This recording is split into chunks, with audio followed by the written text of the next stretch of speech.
K മുരളീധരനെ വടകരയിൽ നിന്ന് മാറ്റുന്നതിനെതിരെ യു.ഡി.എഫിൽ കടുത്ത അതൃപ്തി. കെ.പി.സി.സി നേതൃത്വത്തെ ആർ.എം.പി എതിർപ്പറിയിച്ചു.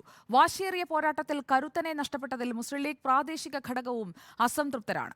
ഇതിനിടെ പിന്തുണ അഭ്യർത്ഥിച്ച് കാന്തപുരം എ.പി. അബൂബക്കർ മുസ്ലിയാരെ കെ മുരളീധരൻ സന്ദർശിച്ചു. കരുത്തുറ്റ രാഷ്ട്രീയ പോരാട്ടം നടക്കുന്ന വടകരയിലാണ് അപ്രതീക്ഷിത യു.ഡി.എഫ് സ്ഥാനാർത്ഥി മാറ്റം. രാഷ്ട്രീയ തീരുമാനമെന്ന് കോൺഗ്രസ് അവകാശപ്പെടുമ്പോഴും ആർ.എം.പിക്കും മുസ്ലിം ലീഗ് പ്രാദേശിക ഘടകത്തിനും തീരുമാനം സ്വീകാര്യമല്ല.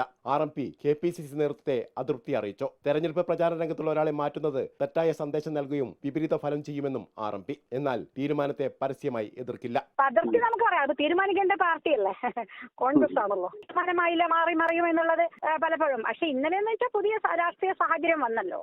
പുതിയ രാഷ്ട്രീയം വരുമ്പോൾ രാഷ്ട്രീയം അതിനനുസരിച്ച് അവരെ തീരുമാനിക്കല്ലോ. കോൺഗ്രസിന്റെ രാഷ്ട്രീയ തീരുമാനത്തെ അംഗീകരിക്കുന്നതായി പി.കെ. കുഞ്ഞാലിക്കുട്ടി. ആവശ്യമായ കൺസൾട്ടേഷനൊക്കെ അവർ നടത്തുന്നുണ്ട്. പക്ഷേ തീരുമാനം കോൺഗ്രസിൻ്റേതാണ്.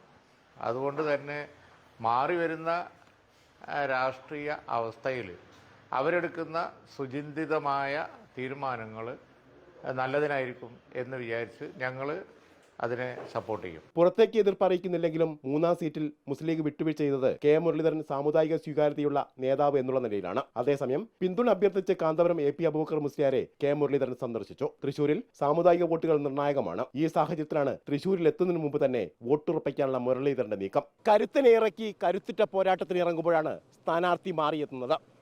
മണ്ഡലത്തിൽ യു.ഡി.എഫിന്റെ വിജയം ഉറപ്പാക്കാൻ കഴിഞ്ഞില്ലെങ്കിൽ ആർ.എം.പിയുടെ രാഷ്ട്രീയ അസ്തിത്വം വരെ വടകരയിൽ ചോദ്യം ചെയ്യപ്പെടും. Reporter AK. Abhilash, in reporter, Kozhikode.